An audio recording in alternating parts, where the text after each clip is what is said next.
ಉಡುಪಿಯನ್ನು ಅಷ್ಟಮಠಗಳ ತವರು ಅಂತಲೇ ಕರೀತಾರೆ. ಈಗ ವಿಶೇಷ ಏನಪ್ಪ ಅಂದರೆ ಅಷ್ಟಮಠಗಳ ರೀತಿ ಅಷ್ಟ ರಥಗಳು ಅನ್ನುವಂಥ ಒಂದು ಸನ್ನಿವೇಶ ನಿರ್ಮಾಣ ಆಗಿದೆ. 8ನೇ ರಥ ಉಡುಪಿಯ ಕೃಷ್ಣದೇವರಿಗೆ ಸಮರ್ಪಣೆ ಆಗ್ತಾ ಇದೆ. ಈಗಾಗಲೇ ನಾವು ನೋಡಿದ್ದೇವೆ 7 ರಥಗಳು ಬಳಕೆಯಲ್ಲಿದೆ. ಉಡುಪಿಯ ಕೃಷ್ಣನನ್ನು ಹೇಗೆ ಅನ್ನಬ್ರಹ್ಮ ಅಂತ ಕರೀತಾರೋ ಅದೇ ರೀತಿ ಉತ್ಸವ ಬ್ರಹ್ಮ ಅಂತಲೂ ಕರೀತಾರೆ. ಇಲ್ಲಿ ಮಳೆಗಾಲವನ್ನು ಹೊರತುಪಡಿಸಿ ಪ್ರತಿದಿನವೂ ಕೂಡ ಉತ್ಸವ ಆಗ್ತಾ ಇದೆ. ಸೊ ಅಂಥ ಸಂದರ್ಭದಲ್ಲಿ ಈಗ ನಡೀತಾ ಇರುವಂಥದ್ದು ಪುತ್ತಿಗೆ ಶ್ರೀಗಳ ಪರ್ಯಾಯ. ಅವರ ಒಂದು ಸನ್ಯಾಸ ಜೀವನದ 50ನೇ ವರ್ಷ ಪೂರ್ಣಗೊಳ್ತಾ ಇರುವಂಥ ಸಂದರ್ಭದಲ್ಲಿ ಈ ಒಂದು ಪಾರ್ಥಸಾರಥಿ ಸುವರ್ಣ ರಥವನ್ನು ಕೃಷ್ಣನಿಗೆ ಅರ್ಪಿಸುವುದಕ್ಕೆ ಎಲ್ಲ ಸಿದ್ಧತೆಗಳನ್ನು ಮಾಡಿಕೊಳ್ಳಲಾಗಿದೆ. ನಾವಿಲ್ಲಿ ನೋಡ್ಬೋದು ಭಗವದ್ಗೀತೆ ಈ ಪರ್ಯಾಯದ ಮೂಲ ಆಶಯ. ಆದ್ದರಿಂದ ಇದನ್ನು ಗೀತಾ ಪರ್ಯಾಯ ಅಂತಲೇ ಅವರು ಕರೆದಿದ್ದಾರೆ. ಭಗವದ್ಗೀತೆ ಹುಟ್ಟಿದಂಥದ್ದು ಕುರುಕ್ಷೇತ್ರದಲ್ಲಿ. ಅಲ್ಲಿ ಪಾರ್ಥಸಾರಥಿಯಾಗಿದ್ದ ಕೃಷ್ಣ ಪಾರ್ಥನಿಗೆ ಬೋಧಿಸಿದ್ದು ಭಗವದ್ಗೀತೆ. ಸೊ ಅದರ ಒಂದು ನೆನಪಿನಲ್ಲಿ ಮತ್ತು ತಮ್ಮ ಸನ್ಯಾಸದ 50ನೇ ವರ್ಷ ಪೂರ್ಣಗೊಳ್ತಾ ಇರುವಂಥ ಸಂದರ್ಭದಲ್ಲಿ ಈ ರಥವನ್ನು ಪುತ್ತಿಗೆ ಶ್ರೀಗಳು ಕೃಷ್ಣನಿಗೆ ಅರ್ಪಿಸುವುದಕ್ಕೆ ಎಲ್ಲ ಸಿದ್ಧತೆಗಳನ್ನು ಮಾಡಿಕೊಂಡಿದ್ದಾರೆ. ಜೊತೆಗೆ ವಿಶ್ವರೂಪ ದರ್ಶನವನ್ನು ಕೂಡ ನಾವು ಈ ರಥದಲ್ಲಿ ನೋಡಬಹುದು. ವಿಶೇಷ ಏನು ಅಂದರೆ ಈ ಹಿಂದೆ ರಥಗಳಾದ ಎಲ್ಲ ರಥಗಳು ಉಳಿದ 7 ರಥಗಳ ಉತ್ಸವವನ್ನು ರಥಬೀದಿಯಲ್ಲಿ ನಡೆಸಲಾಗ್ತಾ ಇತ್ತು.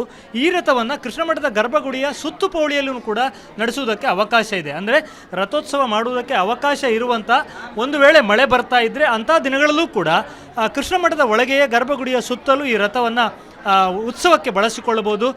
ಶ್ರೀಕೃಷ್ಣನ ಉತ್ಸವ ಮೂರ್ತಿಯನ್ನು ಇದರಲ್ಲಿ ಇಟ್ಟು ಗರ್ಭಗುಡಿಯ ಸುತ್ತಲೂ ಈ ರಥವನ್ನು ಎಳೆಯುವುದಕ್ಕೆ ಅವಕಾಶ ಇದೆ. ಇದರ ಸಮರ್ಪಣೆಗೆ ಎಲ್ಲ ಸಿದ್ಧತೆಗಳನ್ನು ಮಾಡಿಕೊಳ್ಳಲಾಗಿದೆ. ಬೇರೆ ಬೇರೆ ಮಠಾಧೀಶರು ಆ ಕಾರ್ಯಕ್ರಮದಲ್ಲಿ ಭಾಗಿಯಾಗುವವರಿದ್ದಾರೆ. ಒಟ್ಟು ಕಾರ್ಯಕ್ರಮದ ವಿವರವನ್ನು ಮಠದ ದಿವಾಣರಾದ ಪ್ರಸನ್ನಾಚಾರ್ಯ ಅವರಿಂದ ತಿಳಿದುಕೊಳ್ಳೋಣ. ನಮಸ್ಕಾರ. ಈ ಪಾರ್ಥಸಾರಥಿ ಸುವರ್ಣ ರಥ ಏನಿದೆ ಅದು ಸ್ವಾಮೀಜಿಯವರ ಸನ್ಯಾಸಾಶ್ರಮದ 50 ವರ್ಷದ ಸವಿ ನೆನಪಿಗಾಗಿ ಭಕ್ತರಿಂದ ಮಾಡಿಸಲ್ಪಟ್ಟಂಥದ್ದು. ಎಲ್ಲ ಭಕ್ತರ ಸಹಕಾರದಿಂದ ಈ ರಥ ಮಾಡ್ತಾ ಇದ್ದಾರೆ. ಹಾಗೆ ಪಾರ್ಥಸಾರಥಿ ರಥ ಯಾಕೆಂತ ಹೇಳಿದರೆ ಸ್ವಾಮೀಜಿಯವರು ಕೋಟಿ ಗೀತಾ ಲೇಖನ ಯಜ್ಞ ಅಂತೇಳಿ 1 ಕೋಟಿ ಜನರಲ್ಲಿ ಭಗವದ್ಗೀತೆ ಬರೆಸ್ತಾ ಇದ್ದಾರೆ. ಅದರ ಒಂದು ಸವಿ ನೆನಪಿಗಾಗಿ ಈ ರಥವನ್ನು ನಿರ್ಮಾಣ ಮಾಡಲಾಗಿದೆ. ಹಾಗೆ ಅದು ಪಾರ್ಥಸಾರಥಿ ಅಂದರೆ ಇಲ್ಲಿ ತನಕ ಈ ರೀತಿಯ ಒಂದು ರಥ ಇಲ್ಲ.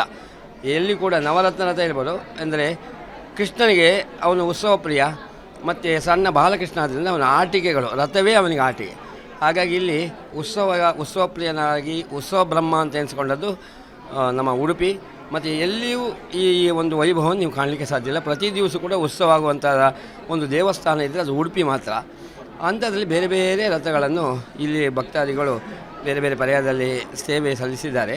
ನಮ್ಮ ಪರ್ಯಾಯದಲ್ಲಿಯೇ ಹಿಂದಿನ ಪರ್ಯಾಯದಲ್ಲಿ ನವರತ್ನ ರಥವನ್ನು ಸ್ವಾಮೀಜಿಯವರು ಕೃಷ್ಣದೇವರಿಗೆ ಅರ್ಪಿಸಿದ್ದಾರೆ.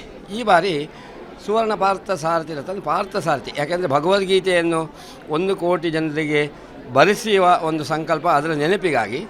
ಹಾಗಾಗಿ ಮೊದಲೇ ಅವರು ವಿಶ್ವಗೀತಾ ಪರ್ಯಾಯ ಅಂತ ಮಾಡಿದ್ದಾರೆ. ವಿಶ್ವದ ಜನತೆ ಭಗವದ್ಗೀತೆಯ ಒಂದು ಬರೆದು ದೇವರಿಗೆ ಅರ್ಪಿಸುವಂಥ ಒಂದು ಕಾರ್ಯಕ್ರಮ ಅದು ಪರ್ಯಾಯ ಪೂರ್ತಿ ನಡೀತಿದೆ ಎಂಬ ಕಾರ್ಯದಲ್ಲಿ ವಿಶ್ವಗೀತಾ ಪರ್ಯಾಯ ಮಾಡಿದ್ದಾರೆ. ಅದರ ನೆನಪಿಗೋಸ್ಕರ ಕೂಡ ಪಾರ್ಥಸಾರಥಿ ಈ ರಥೋತ್ಸವ ಮಾಡುವ ಸಮಯ ಇದ್ದಾಗ ಮಳೆ ಬಂತು.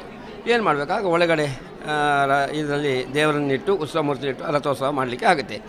ಮತ್ತು 2 ಸೇವೆ ಕೂಡ ಉತ್ಸವ ಹೊರಗೆ ಮಾಡ್ಬೋದು. ಒಳಗೂ ನನಗೊಂದು ಪಾರ್ಥಸಾರಥಿ ರಥ ಎಳಿಬೇಕೇಳಿದರೆ ಪಲ್ಲಕ್ಕಿ ನಡೆಯುವಂಥ ಸಂದರ್ಭದಲ್ಲಿ ಇದರಲ್ಲಿ ಕೂಡ ಒಂದು ಸುತ್ತು ಮಾಡ್ಬೋದು. ಅದಕ್ಕೆ ಹೆಚ್ಚು ಸಮಯ ತಗೊಳ್ಳೋದಿಲ್ಲ. ಜಾಗದ ಪರಿಮಿತಿ ಕೂಡ ಕಡಿಮೆ ಜಾಗದಲ್ಲಿ ಅದನ್ನು ಎಳ್ಕೊಂಡು ಹೋಗಲಿಕ್ಕಾಗುತ್ತೆ.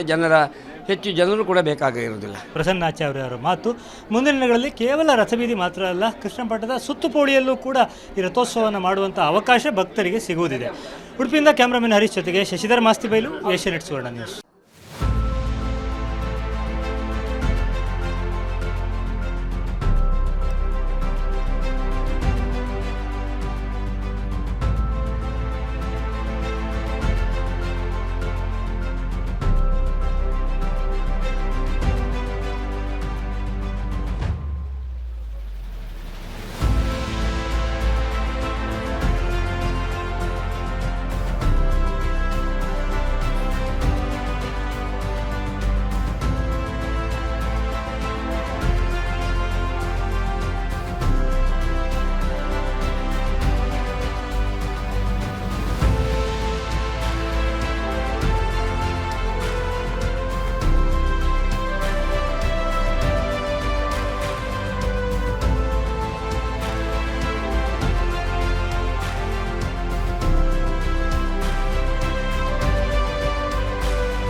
ಏಷ್ಯಾನೆಟ್ ನ್ಯೂಸ್ ನೆಟ್ವರ್ಕ್ ಪ್ರಸ್ತುತಿ.